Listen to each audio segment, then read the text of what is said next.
আমার মোবাইল একটা বেজে ওঠে। আমি ফোনটা পকেট থেকে বের করি, বাট কারো নাম্বার ছিল না। কয়েকজন লোক আমার সামনে ছিল, ওনাদের হাতে একটা মনিটরের মতো ছিল। তো গাড়ির পাশে যাওয়ার সাথে সাথে ওনারা আমাকে গাড়িতে ধাক্কা মেরে উঠিয়ে ফেলে।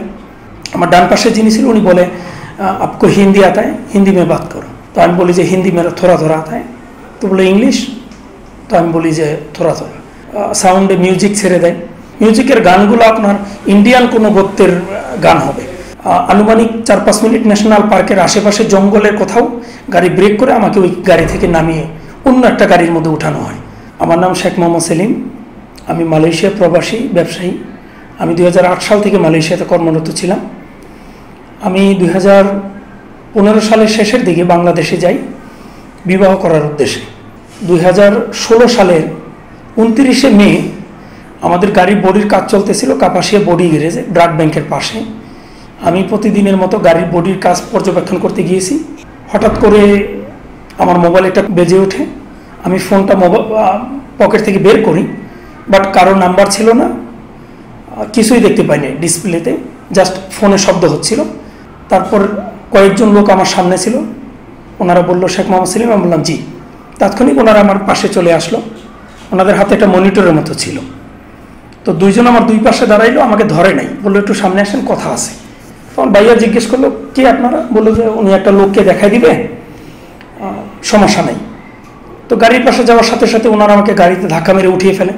প্রাণ পটেটো ক্র্যাকারের স্পেশাল মশলা এমনই যে লোভ সামনে রাখা যায় না। প্রাণ পটেটো ক্র্যাকার, লোভ সামলানো দায়।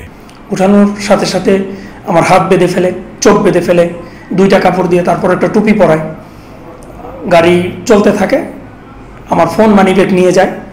একজন আমাকে, আমার ডান পাশে যিনি ছিল উনি বলে, আপকো হিন্দি आता है, হিন্দি में बात करो। তো আমি বলি যে হিন্দি मेरा थोड़ा थोड़ा आता है। তো বলে इंग्लिश। তো আমি বলি যে थोड़ा थोड़ा। তারপর বাংলাতেই আমার নাম জিজ্ঞেস করে, আমি নাম বলি। গাড়ি চলতেছিল তখন। আমি হতভম্ব হয়ে যাই, আমি নার্ভাস ফিল করি। আমি বলি যে আমার নিঃশ্বাস বন্ধ হয়ে যাচ্ছে, কাপড়টা একটু খুলে দেন। তখন কাপড়টা একটু লুজ করে দেয় ওনারা। আর নামটা আমি জিজ্ঞেস করলো আমি কী করি। আমি বললাম যে আপনারা কারা, আমার বাড়ি একটু সামনে, আপনারা গাড়িটা ব্রেক করেন, আমি আমার পরিবারের লোকজনের সাথে কথা বলি, আপনারা কথা বলেন, কী সমস্যা। তো গাড়ি চলতেছে, ওনারা সাউন্ডে মিউজিক ছেড়ে দেয়। গাড়ি চলার পরে পথিমধ্যে রাজেন্দ্রপুর রেল ক্রসিং আমি ফিল করতে পারি। সেনাবাহিনীর ক্যান্টনমেন্টে গাড়ি ব্রেক করানো হয়, গ্লাসটা একটু নামিয়ে ওনারা বলে পিছনে কথা বলার জন্য। তারপর ওইখান থেকে গাড়ি চলতে থাকে।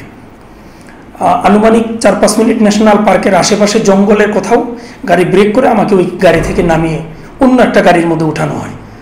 তারপর ওই গাড়িও সেম আপনার চলতে থাকে, সাউন্ড প্রুফ গাড়ি, খুব মিউজিক চলতেছিল।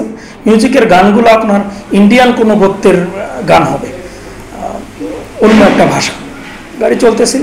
তো তারপর তো আমাকে আপনার অনেক দূর গাড়ি চলার পরে আরেকটা চেকপোস্ট আমি ফিল করি, যেটা বাই রোডে ওনারা ঢুকছে। ওইখানে ডান পাশের গ্লাস নামানো হয়, কথা বলে, মেবি চেকপোস্ট। ওইখান থেকে গাড়িটা 5-10 মিনিট 15 মিনিট খুবই স্লোলি চলে। তো আমি 2টা ওচা জায়গা ফিল করি, গাড়ি ওই ডিভাইডারের মতো আর কি, ওচা জায়গা, আইল্যান্ড যেটাকে বলি। তারপর গাড়িটা খুবই স্লোলি চললো, আমাকে এক জায়গায় নামানো হয়। নামানোর পরে একটা কেচি গেট খোলা হয়। কেচি গেট খোলার পরে আমাকে সিঁড়ি দিয়ে নিচে নামানো হয়। সিঁড়ি দিয়ে নিচে নামিয়ে অনেক দূর হাঁটানোর পরে আমাকে এক জায়গায় বসানো হয় চেয়ারের মধ্যে। তো রুমটা ঠান্ডা ছিল।